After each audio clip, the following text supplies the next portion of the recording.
survey shows roughly half of Canadian manufacturers say they can weather a trade war with the U.S. that endures for more than a year. This is all according to KPMG. For more, we're joined by Alison Glober. She's partner and national manufacturing sector leader at KPMG Canada. She joins us in the studio right now. Thank you for coming in. Thank you for having me. Summer, we've been talking about business confidence today. We've spent a lot of time talking about small business confidence. The association that represents small businesses says its members are deeply concerned. Manufacturers would be larger businesses on the whole, and it sounds like their outlook is a bit more confident about their ability to endure a difficult trade situation. Yes, so the KPMG survey looked at about 600 Canadian companies, of which about 150 were manufacturing. So automotive, aerospace and defense, and food processors. And to your point, about half of those feel like they can weather the storm. The companies range in size from, 10 million to about over $1 billion. So we looked at the spectrum of organizations. What kind of strategies are they employing right now to get ready for a lengthy period of trade tariffs? I think what's taking up a lot of time is really trying to understand their strategies, their suppliers, and the impacts the tariffs will have on them. I mean, if you think about the number of times an individual product can go back and forth across the border, you're not just talking about one tariff, but potentially compounding tariffs and increased production costs on both sides of the border. So really trying to work through the steps and the impacts of their individual products, and therefore what their pricing strategy should be is taking up a lot of time right now. Another thing we're talking about today is the increased expectation that Canadians will be going to the polls before long.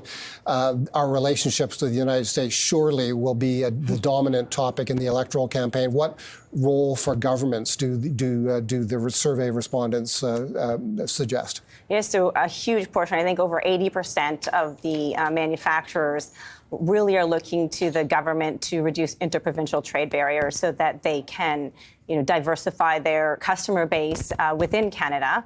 And also to potentially increase infrastructure, east to west infrastructure, so that they can more easily sell their products to Canadian consumers. What does that look like? I see the phrase west, east, north infrastructure. What is that referring to? It could be, pipelines. It could be trains. It could be trucking. But it's really further enabling the movement of goods across the Canadian provinces and I guess territories to go north, and reducing those tariffs as well, or the barriers to trade. Right, and that has been a long-standing issue, interprovincial trade. And we just spoke about it with a small business owner from Nova Scotia. What would your members like to see there? I assume a dramatic liberalization of restrictions on the movement of goods and services across the country, correct? Absolutely, absolutely. And also, looking for, I think one of the other components or responses to the survey was, to do more trade with some of our other European and other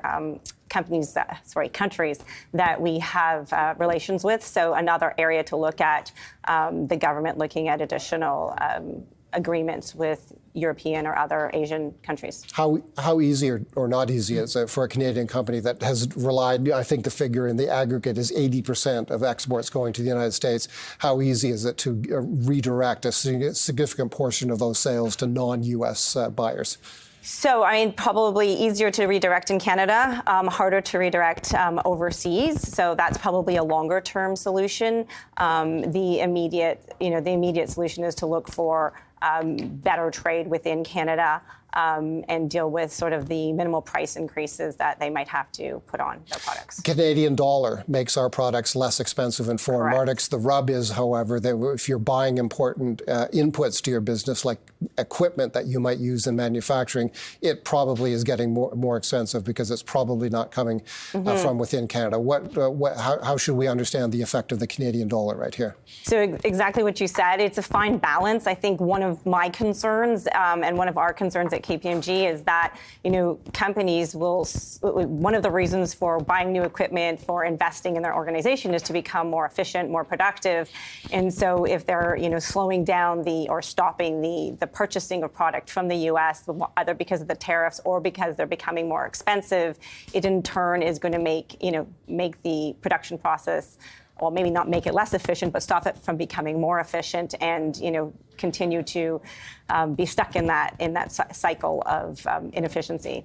So on balance, what would you say the mood is of Canadian manufacturers right now in terms of confidence looking forward over the next year?